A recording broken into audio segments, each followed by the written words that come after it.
Before demonstrating how the combat page works in MasterScreen, let's first create a few characters. Let's create them based on the D&D 5e presets that we have available. And let's call one Jack. And let's create another one and call this one Jane. To view the combat page, simply click on the shield icon below. Now let us add the units we have created with the Add Unit button. Click on Jack. Now add more units to combat. Click on the plus and add the second character.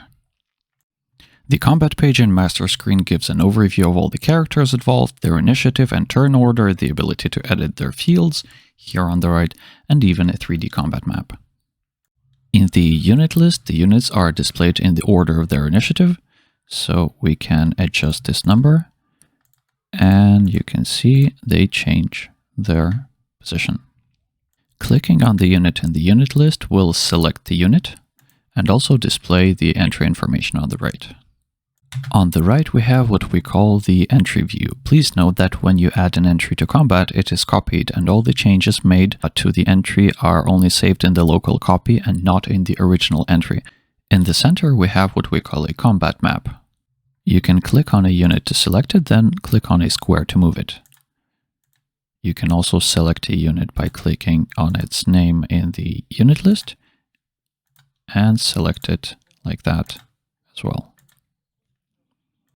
A right click on the square will change its elevation. And of course, you can always change it back. You can use the scroll on the map to zoom it.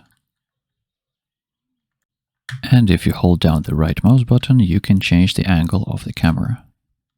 To reset the camera angle, use the circular arrow button below. You can change the color mode of the map by clicking this icon at the top left. Use the icon at the top right to toggle the full screen mode on and off. Just above the bottom part of the application, you can see the turn panel. It contains the two arrows and displays the current turn.